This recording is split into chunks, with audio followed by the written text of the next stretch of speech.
pas besoin de voir sur les murs des HIV positifs. Voilà. Nous, on ne veut pas d'image sur les murs. Vous avez raison que vous n'avez pas besoin de voir ça parce que malheureusement, je ne peux pas vous aider. Mais il y a des millions de jeunes qui sont exposés à ce problème et c'est ces jeunes-là auxquels on veut parler. Mais je voudrais bien vous faire une campagne pour vous aider. Non, mais c'est pas besoin. Monsieur Toscani, une question très précise. Et puis on demandera aux autres participants d'intervenir. Quel est le but de cette photo? Le but de cette photo, vous voyez, on ne parle pas de commerce, on ne parle pas qu'on faut acheter ça ou ça, on parle du problème. D'ailleurs, on montre le problème. Vous savez, il y a une campagne en Italie, je donne l'exemple d'Italie, une campagne sociale faite par l'État, qui est faite pour les séropositifs, pour les problèmes, qui disent « je voudrais vivre ». Mais qui ne voudrait pas vivre? Mais tout le monde voudrait vivre. Mais bien sûr. Mais surtout les jeunes, pas seulement les jeunes, surtout les jeunes, mais tout le monde est exposé à ces problèmes. Et il n'y a plus de distinction entre pullover et sida et voiture et guerre et consommation. Monsieur Lotti. Oui, je voudrais intervenir ici parce qu'en fait, le problème est que vous ne parlez pas la même langue. Excusez-moi tous les deux, mais je vais vous donner un exemple idiot. On dédramatise, on va parler du football, ok? On va jouer au football, d'accord? Bon. Alors, jouer, pour vous c'est peut-être très agréable. C'est chouette, ça détend. Pour vous, jouer, c'est perdre votre temps. Pour vous, le football, c'est extraordinaire. C'est gai, c'est des copains. Pour vous, le football, c'est le Hazel. C'est-à-dire que dans le même discours, je joue au football, il y a deux discours différents. Évidemment, quel est le décryptage? Il y en a peut-être un qui a envie de jouer et l'autre qui n'a pas envie de jouer. Oui, bien sûr. Mais tout se trouve sous le discours. Toujours, toutes les possibilités sont là. Et ici, on a une affiche avec deux possibilités évidentes. La première, c'est il faut les marquer, les sidéens, pour reprendre le terme du triste Le Pen. Et la même affiche, c'est plus jamais ça. On doit faire quelque chose pour qu'il ne soit pas marqué. C'est deux discours totalement différents. Oui, c'est le Mais problème. le problème, c'est l'ambiguïté. L'ambiguïté, voilà, c'est l'ambiguïté. L'ambiguïté. Et c'est l'hypocrisie, parce que, je sais pas moi, sur l'atteinte à la dignité de la personne humaine, on n'a pas besoin d'exploiter un drame international, mondial. Pas sur des murs, mais sur le concret, sur le terrain, dans des colloques, pas non plus pour discuter autour d'une table et faire gentil, mais aller dans les lits, sur les lits d'hôpitaux, ou alors dire ok, on va expliquer. Bon, oui, pour pas que Monsieur Le Pen, j'aime pas ce nom-là parce que ça fait peur aussi.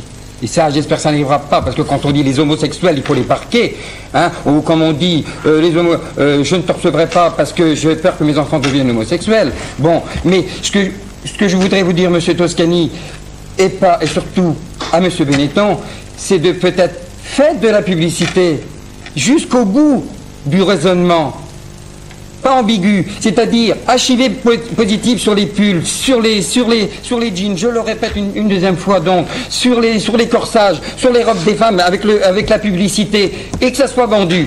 Et là, on verra le résultat encore plus désastre de la baisse des ventes. C'est pas que je souhaite une baisse des ventes, parce que ça fera du chômage, malheureusement.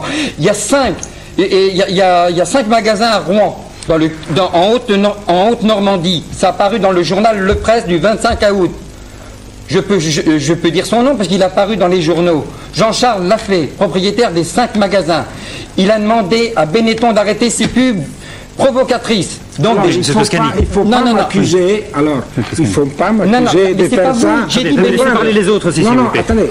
Alors, il ne faut pas m'accuser de faire ça pour vendre parce que vous me donnez la preuve que ça ne vend pas. Alors, il faut du courage à parler des problèmes. Bon, alors moi, je voudrais qu'on parle, M. Archer, peut-être de l'ambiguïté du discours, parce que c'est là que ça fait problème. Je trouve que l'image du football est un petit peu choquante.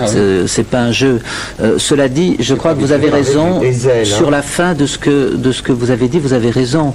C'est-à-dire que si on prend l'image, par exemple, que vous avez faite de la guerre au Libéria, où on voit un soldat avec un tibia.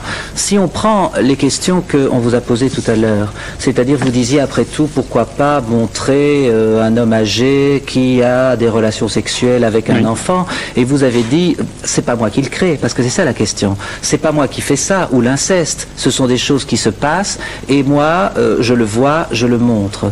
Alors bien entendu qu'il y a nécessairement une ambiguïté, parce que quand on parlez de ces choses-là, et imaginez-vous que vous ayez quelqu'un de la famille d'un homme qui a été dépecé au Libéria ou quelque chose comme ça.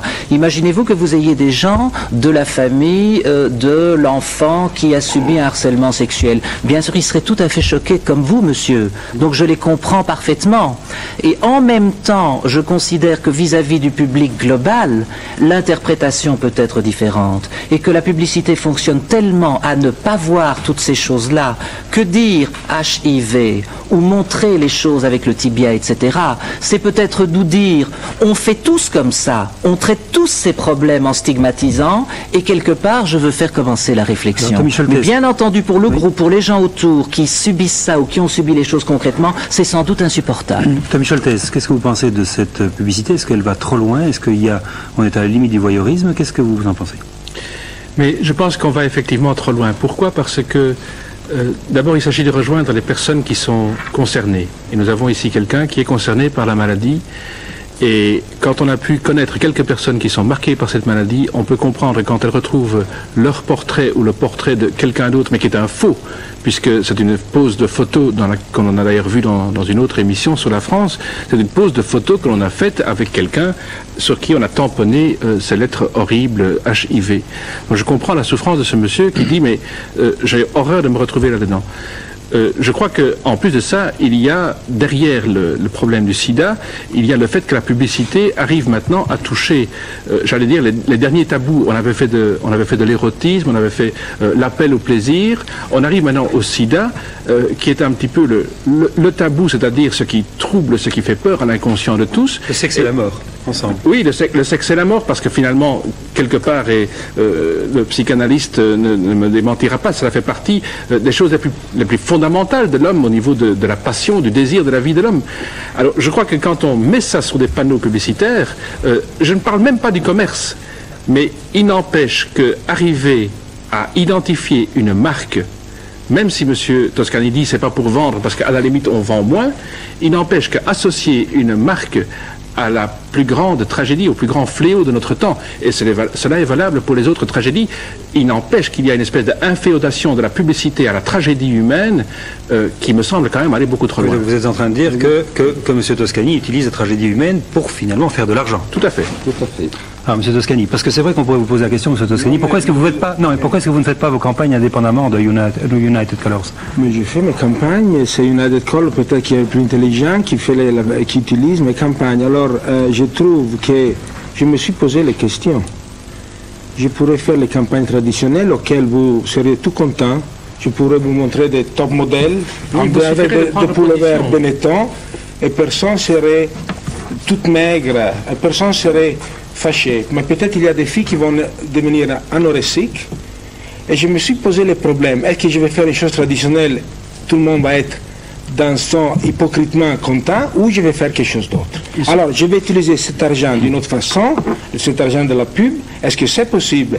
Il n'y a pas écrit que la pub doit être stupide. Je ne sais pas pourquoi les publicitaires sont stupides.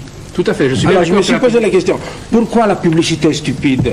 Pourquoi, quand on regarde la publicité, on dit, mais c'est de la pub, c'est stupide, on ne regarde pas la pub. Alors, je me suis posé le problème. Je me demande comment M. Toscani va dormir ce soir. Ah oui, parce que j'ai l'impression qu'il faut soit une solide dose d'hypocrisie ou une solide dose d'inconscience pour être confronté de façon aussi violente des dégâts que peut faire, quoi qu'il en dise, sa publicité, en perdant la conscience du dégât qu'il peut faire justement sur des messages qui sont basés de façon de plus en plus dramatique sur l'ambiguïté dont on parlait tout à l'heure. Je crois que quand on écoute M. Toscani, quand il était assis là-bas et qu'il dit des choses sur la société, on l'écoute avec passion. C'est un homme qui a une vision sur le mode et je ne doute pas de sa générosité. Par contre, quand il utilise les médias, je trouve qu'il est un apprenti sorcier de plus en plus dangereux. Parce que quand quelqu'un en Belgique ou en Italie ou en Hollande affiche une affiche Benetton, il n'y a pas M. Toscani à côté pour expliquer le sens de ce qu'il a voulu mettre dans sa publicité. Votre publicité, vous l'envoyez sur le public et il est balancé, il est bombardé comme les Vietnamiens au napalm. Personne n'a la chance de recevoir vos explications. Mais ça, j'ai quelque chose. Est-ce que vous croyez véritablement que pour faire prendre conscience aux gens de quelque chose, il faille leur donner les explications toutes faites? Moi, j'ai vraiment l'impression, au contraire, qu'il ne faut pas avoir peur d'une certaine ambiguïté de ce qu'on montre. Mais les gens, vous avez tout à fait raison, si voient la réalité et ils sont obligés de devenir intelligents, c'est-à-dire d'y réfléchir. Je ne crois pas qu'il faut leur donner un message. Je voudrais demander une chose. Non, mais je voudrais, attendez, M. Toscani, oui, mais vous êtes là pour vous défendre. Je voudrais demander à notre réalisateur, M. Toscani, juste une seconde. Non, mais vous êtes publicitaire. Oui. Et vous dites à moi, si j'ai d'or cette nuit, mais vous devez